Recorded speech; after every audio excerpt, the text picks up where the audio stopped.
Some men wear their power where no one thinks to look. A drunk off-duty officer walks into a roadside diner in Nevada. He snaps his fingers at the waitress, sends his food back 3 times. When a quiet cook in a stained apron brings out a fresh plate, the officer looks him dead in the face, spits right into the food, and says, "Eat it yourself, kitchen rat." The whole diner goes silent. The cook sets the plate down slowly. He removes his apron. He removes his hairnet. And something shifts behind his eyes. Something cold. Something that does not belong in any kitchen. Because this man is not a cook. His name is Steven Seagal. And he has been breaking bones for 30 years. But what does a man like that do when the whole room is watching? If you enjoy stories like this one, make sure to follow. Now, let me take you back 2 weeks before that night. Because what happened in that diner did not start with a plate of food. Started with a phone call. Steven Seagal was sitting in his home in Los Angeles. Big house, quiet street, the kind of place where nothing happens unless you want it to. He had just finished reading a script, a new film.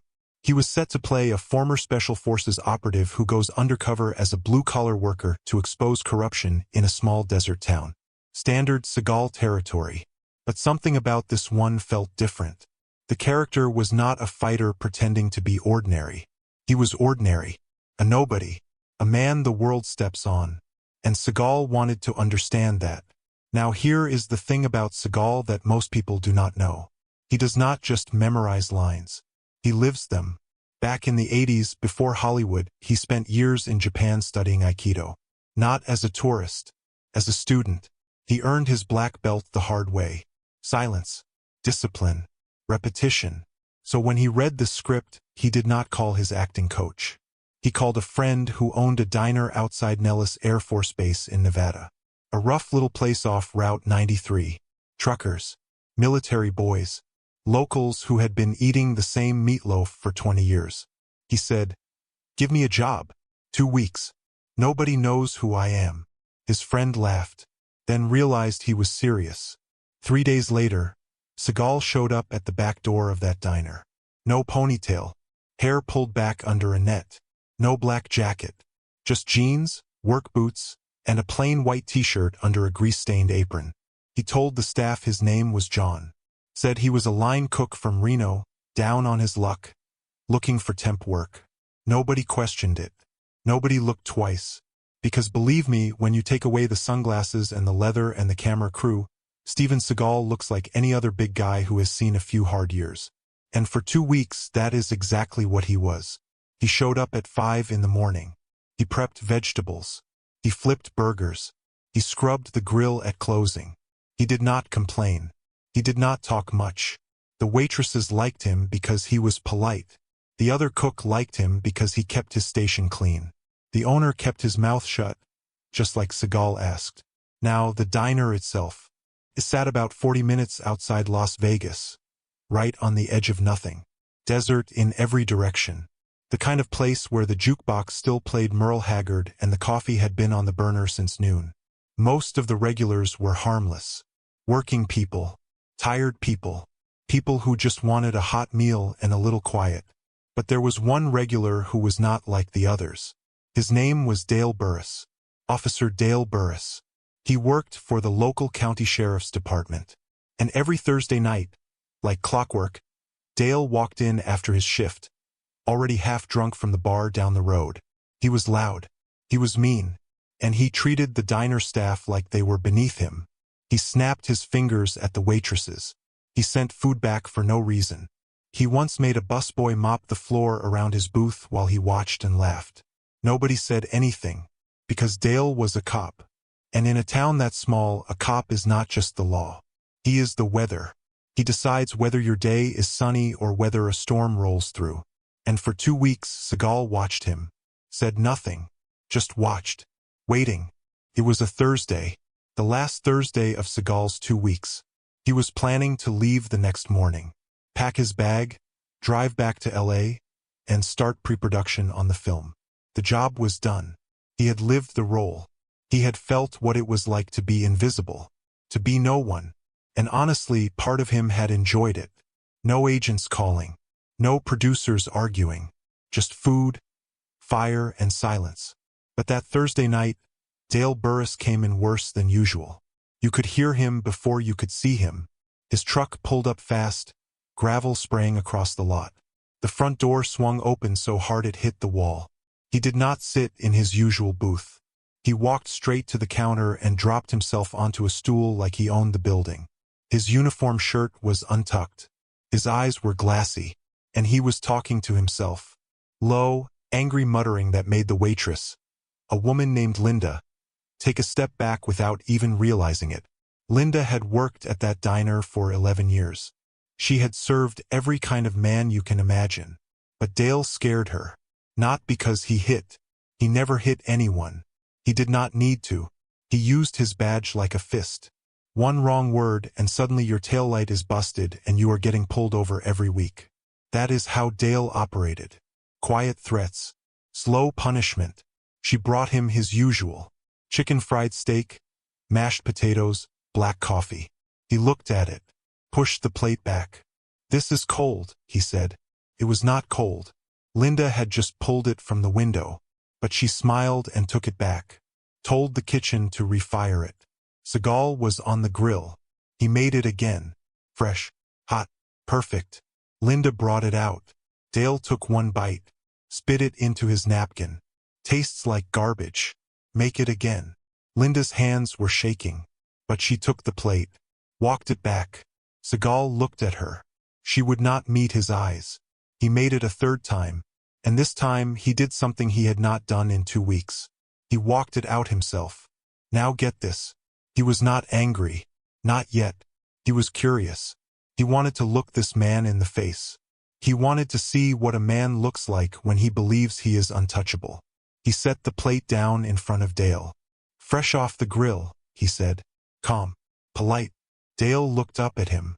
Looked him over. The apron. The hairnet. The sweat on his forehead. And Dale smiled. Not a friendly smile. The kind of smile a man gives when he knows nobody in the room will stop him. Then he did it. He leaned forward, hawked up a thick glob of spit, and dropped it right into the center of the plate. Mashed potatoes, gravy, and spit. He pushed the plate back toward Seagal and said, "Now eat it yourself, kitchen rat." The diner went dead quiet. A trucker in the corner put his fork down. Linda covered her mouth. The jukebox had stopped between songs and the silence filled the room like pressure in a sealed pipe. Seagal did not move. Not right away. He stood there, looking at the plate, then at Dale, then back at the plate. And here is what nobody expected. He picked up the plate, turned around, walked back into the kitchen, set the plate in the sink, washed his hands, and went back to the grill. Nothing happened. Dale laughed, slapped the counter, called out, "That is what I thought." He finished his coffee, left $1 tip, and walked out into the parking lot like a king. The diner exhaled. Linda wiped her eyes. The trucker went back to his food. And Seagal stood at the grill, flipping a burger, staring at nothing. It looked like it was over, like Dale had won, like the cook had swallowed his pride along with everything else. The night settled back into routine. Quiet, ordinary, safe. But believe me, it was not over. Not even close. Because 45 minutes later, Dale came back. This is where the story changes. Up until now, this was about pride. A man spit in another man's food. Disrespect. Humiliation. The kind of thing you lose sleep over but eventually let go. But what happened next turned it into something else entirely. Dale's truck pulled back into the lot. Faster this time. The headlights swept across the front windows and every head in the diner turned. Linda froze behind the counter. She knew the sound of that engine. The door opened and Dale walked in. But he was not the same man who had left. He was drunker. His face was red. His jaw was tight. Something had happened between leaving the diner and coming back. Maybe he got into it with someone at the bar. Maybe his wife locked him out again. Nobody knew. But the anger rolling off him was different now. This was not a man looking to bully someone. This was a man looking to break something. He walked straight to the counter. Did not sit. Stood there, leaning over, scanning the room like he was looking for someone specific. Then his eyes found Linda. "You," he said. "You laughed at me." Linda shook her head. "I did not laugh, Dale. Do not lie to me." He pointed at her. His finger was shaking. "I saw you. When I walked out, you were smiling. You think I am a joke." Linda's voice dropped to almost nothing. "Dale, I swear, I was not laughing." He slammed his hand on the counter. Hard. The coffee cups rattled. A ketchup bottle tipped over and rolled onto the floor. Linda flinched so hard she backed into the pie case behind her. Now here is the thing. There were 6 other people in that diner. The trucker, an older couple near the window, 2 airmen from the base sharing a plate of fries, and a teenage busboy named Marcus who was clearing tables by the door. Every single one of them looked down. Not one person moved. Not one person spoke. Because Dale had his badge clipped to his belt, and in that room, that badge was louder than anything. But in the kitchen, Seagal heard the slam. He had been cleaning the grill. His bag was already packed by the back door. He was 15 minutes from driving away and never thinking about this place again. But he heard that slam. And then he heard Linda's voice crack. And something inside him shifted. See, this was not about the spit anymore. He could let that go. He had taken worse in dojos. He had taken worse on film sets. Pride is a wound that heals. But this, a grown man terrorizing a woman who could not fight back. A woman who had been kind to him for 2 weeks. Who brought him coffee every morning without being asked. Who called him sweetie even though she did not know his name. That was different. Seagal set down the grill brush. He did not reach for his bag. He walked to the kitchen window and looked through the pass. Dale was leaning over the counter now, close to Linda's face. His hand was on her wrist. Not squeezing. Not yet. But holding. Pinning her in place. And he was talking low. The kind of low that means the words are worse than the volume. Seagal stepped through the kitchen door and into the dining room. He did not say a word. He just stood there. 6'4", 250 pounds. Apron off. Hairnet off. His hands loose at his sides. And he looked at Dale the way a man looks at a locked door he has already decided to walk through. Dale turned. Saw the cook. And for the first time that night, something flickered behind his eyes. Not fear. Not yet. But recognition. The recognition that the thing standing in front of him was not what he thought it was. Dale let go of Linda's wrist. He straightened up. Rolled his shoulders back like a man getting ready to prove something. "You want a problem, kitchen rat?" he said. Seagal said nothing. Dale stepped closer. Close enough that Seagal could smell the whiskey and cigarettes coming off him in waves. "I asked you a question. You deaf or just stupid?" Seagal looked past him.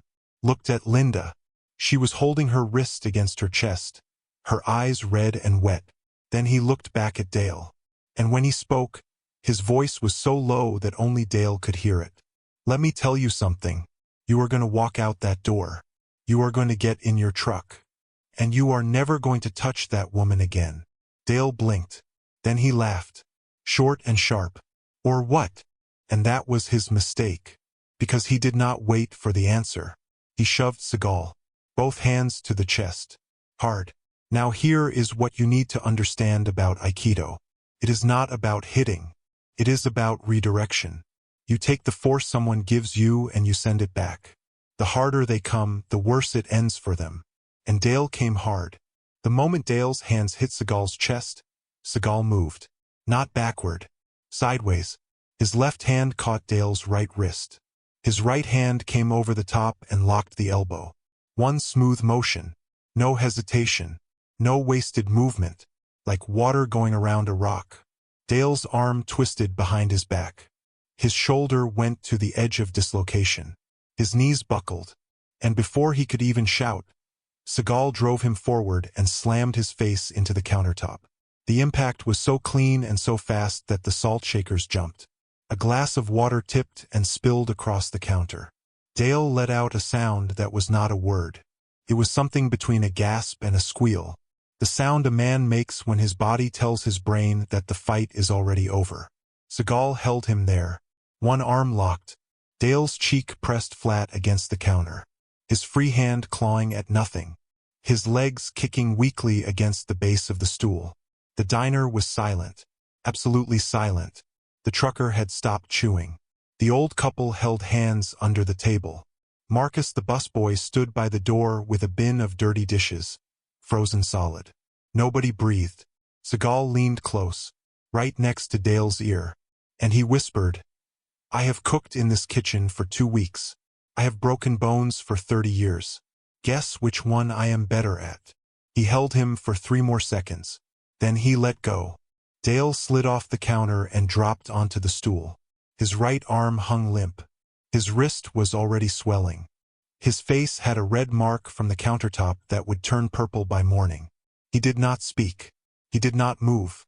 He sat there like a man who had just learned something about the world that he did not want to know. Seagal stood back, straightened his shirt, looked around the room once. Then he walked into the kitchen, picked up his bag by the back door, and walked out the front. No speech, no dramatic exit. He just left, pushed through the glass door, stepped into the Nevada night, and drove away. The diner stayed quiet for a long time. Then Linda spoke. Her voice was small but steady. "Honey," she said, "that was Steven Seagal.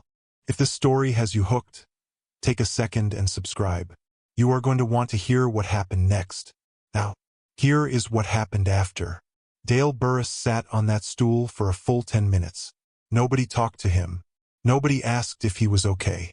Linda stayed behind the counter, rubbing her wrist, watching him the way you watch a dog you are not sure is done biting. The trucker left cash on his table and walked out without looking back. The old couple followed. The 2 airmen from the base whispered to each other. Then one of them said, loud enough for the room to hear, "That was the cook? That was Steven Seagal." And that is when Dale understood. Not just what had happened, but who had done it to him. A movie star, a martial artist, a man who had trained with masters in Japan and fought on screens all over the world. And Dale had spit in his food, called him a kitchen rat, shoved him in the chest, and gotten exactly what that kind of stupidity earns you. He stood up slowly. His right wrist was swollen to the size of a tennis ball. He could not close his fingers. He walked to the door, pushed it open with his left hand, and stepped into the parking lot. He sat in his truck for a long time before he drove away.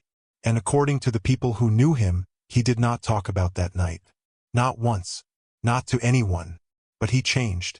Now, I am not going to tell you Dale Burris became a good man overnight. Life does not work that way.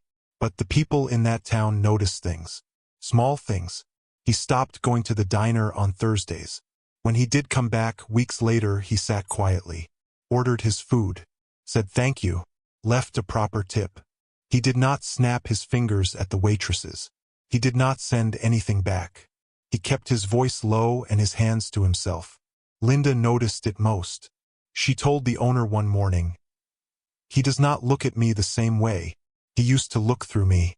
Now he looks away." And she was right. Dale could not look her in the eye. Not because he was afraid of her, because he was ashamed.